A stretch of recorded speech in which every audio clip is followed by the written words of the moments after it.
Startup Stories in association with Olook.in. The man who is considered as a synonym for success, honesty, perseverance, and brilliant intelligence is an analytical genius and the second richest man on our planet. Today, we are talking about none other than the Wizard of Omaha, Warren Buffett, who is undeniably the most successful investor in the history.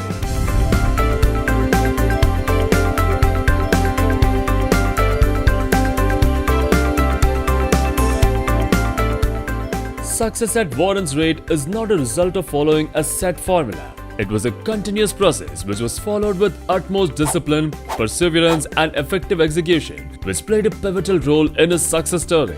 Here is the journey of the man who is today valued at $74 billion, Warren Edward Buffett, and here are the list of key factors which led to his coveted success.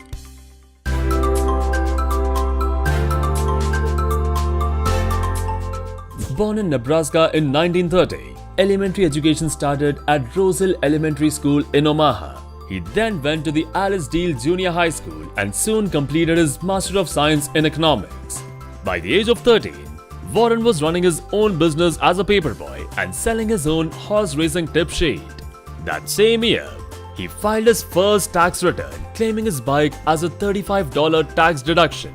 However, things took a turn when Warren and one of his friends invested $25 to buy a pinball machine that they installed in a barber shop.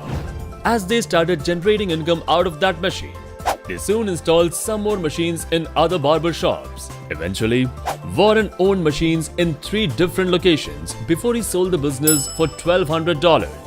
Warren Buffett was just 11 years old when he purchased his first shares for himself as well as for his sister. Later, at the age of 16, Buffett enrolled at the University of Pennsylvania to study business.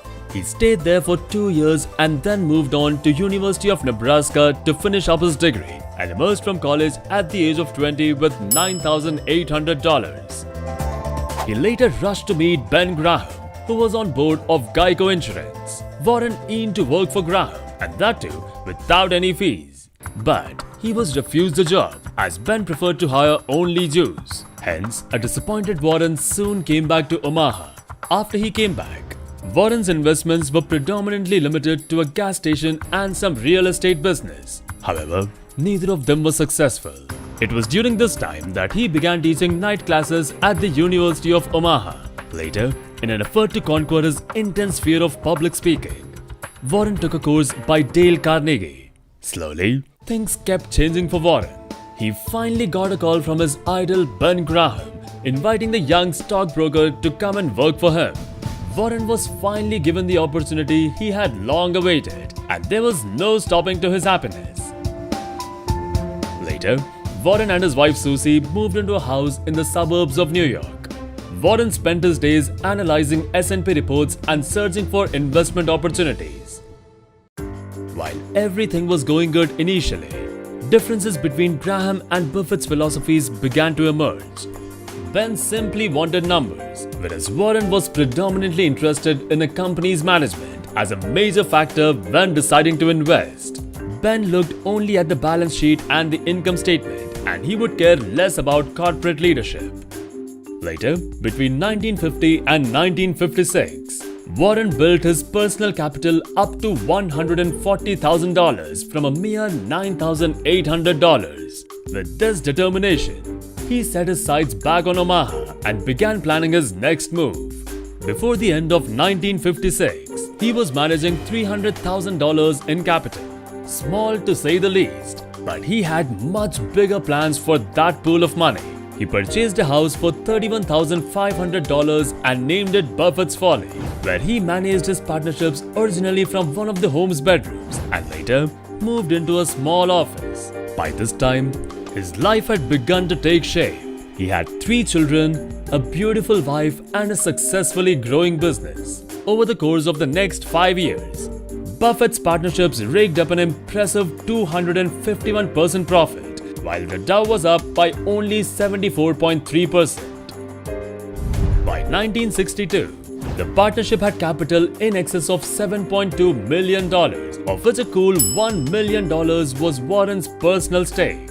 He also had more than 90 limited partners across the United States. Later, in one decisive move, he melded the partnerships into a single entity and called it Buffett Partnerships Limited. He also increased the minimum investment to $100,000 and also opened an office at Farnham Street. 10 years after its founding, the Buffett partnership assets were up with more than 1,156% compared to the Dow's 122.9%, acting as lord over assets that had ballooned to $44 million. Warren and Susie's personal stake was $6.8 million. From then, Mr. Buffett, as they say, had arrived in the market.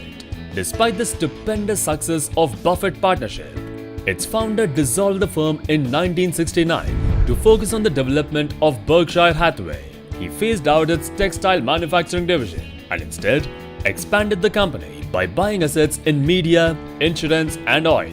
Following Berkshire Hathaway's significant investment in Coca-Cola, Warren Buffett became the director of the company from 1989 until 2006.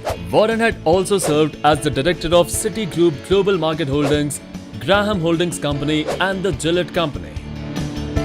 Later, in June 2006, Warren Buffett made an announcement that he would be giving his entire fortune away to charity, committing 85% of it to the Bill and Melinda Gates Foundation.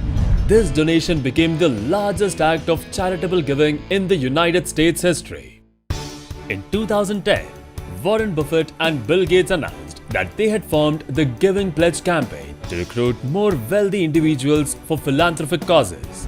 Today, Warren Buffett is widely regarded as the greatest living investor ever, having grown his company Berkshire Hathaway into an investing and business conglomerate with a total assets of more than $604 billion.